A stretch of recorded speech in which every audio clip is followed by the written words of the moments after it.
تھا کہ وہ مسجدوں میں ناچ گانا، فحش گوئی، شراب، نشہ خوری اور محفل شمع وغیرہ وغیرہ مقدس قرآن کریم کو اٹھا کر کے دنیاوی تعلیم یا دنیاوی کتابوں کو لانا اس کا مقصد تھا۔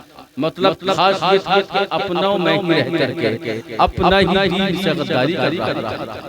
ایسے میں جس خبر کو میرے نبی نے امام حسین کے پیدا ہونے سے پہلے حضرت فاطمہ الزہرا کو سنا دیا ہوا اور یہ کہا ہو کہ فاطمہ تمہاری نسل سے ایک ایسا بچہ پیدا ہوگا جو میرے بعد میرے دین کو بچائے گا، میرے بعد دین کو بچائے گا ہی نہیں بلکہ اپنی جان بھی دین پر قربان کرے گا، اور وہ سودا کبھی قبول نہیں کرے گا۔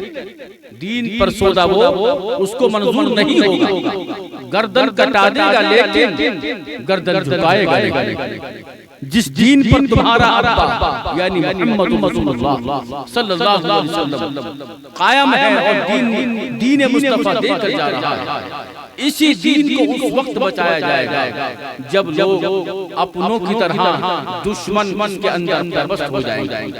یاد رکھنا ہماری طرح ٹوپیاں تھیں، ہماری طرح جبے تھے، قبے تھے، کرتا پیجامہ تھا، نماز تھی، روزہ تھا، سب کچھ تھا، لیکن اہل بیت کی بغاوت، دل میں نبی سے بغاوت رکھنے والا، دل میں نبی کی محبت سے بغاوت رکھنے والا وہی دین کا لٹیرا۔ یزید اپنے مصلی پر بیٹھ کے نماز واقعی پڑھتا تھا لیکن اہل بیت سے محبت نہیں۔ یزید واقعی قرآن کی تلاوت کرتا تھا لیکن نبی سے محبت نہیں تھی۔ اس کا مطلب صاف ہو گیا کہ جس کو نبی سے محبت ہے وہی دین کا رہبر ہے، دین کا پیشوا ہے، دین کی خدمت کرتا ہے اور وہی دین کو بچانا چاہتا ہے۔ لیکن جس کو نبی سے پیار نہیں، محبت نہیں، ان کے چہروں پر آج بھی 12 بجے ہوتے ہیں۔ جو اہل بیت سے نفرت کرتے ہیں، ان کے نام سے بغاوت کرتے ہیں، ان کے نام سے چلانے کی کوشش کرتے ہیں، میں یہ عرض کرنا چاہتا ہوں کل بھی وہی مسلے والے تھے جن کے دلوں میں بغاوتیں، جن کے دلوں میں بغاوتیں دشمنی امام حسین سے رکھتے تھے، ورنہ ان کو ضرورت نہیں تھی امام حسین سے آ کر کے جھگڑا کرتے یا فساد کرتے۔ آپ کا میٹر یہی تھا کہ آپ نے سودا نہیں کیا، گردن کٹا دی لیکن بیعت نہیں۔ بیعت کا معنی آتا ہے کہ میں جیسا چاہتا ہوں ویسا کروں گا۔ آپ کا مرید ہو جانا، کسی پیر کا بارگاہ میں مرید کو پیر کی بارگاہ میں حاضر ہو کر کے اپنا ہاتھ کہہ کر یہ بات کہنا کہ میں آپ کو کہا، جو آپ کہو گے وہ کہنا مانا، اس کو بیعت کہتے ہیں۔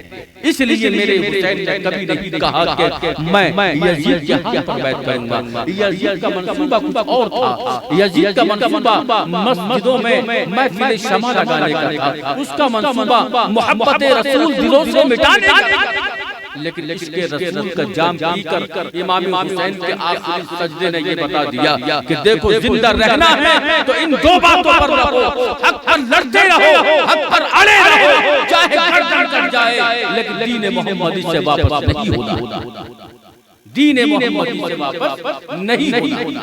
یہ میرے نبی کا دین ہے، اسی لیے میرے آقا علیہ السلام کے پیارے نواسے امام حسین نے کربلا کی دھرتی پر پیغام دیا کہ دیکھو ہر حال میں سچ بولو، سچ کے لیے چاہے جان تمہیں قربان کرنا پڑنا۔ اس لیے میرے حسین نے کبھی نہیں کہا کہ میں تمہارا سودا کروں گا یا میں تمہارے سودے میں شامل ہوں یا مجھے مال و دولت چاہیے، مجھے جاہ و عظمت چاہیے۔ آپ نے یہی کہا کہ مجھے رکوع بھی چاہیے، سجود بھی چاہیے اور نبی کا قرآن بھی چاہیے، نبی کا دین بھی چاہیے۔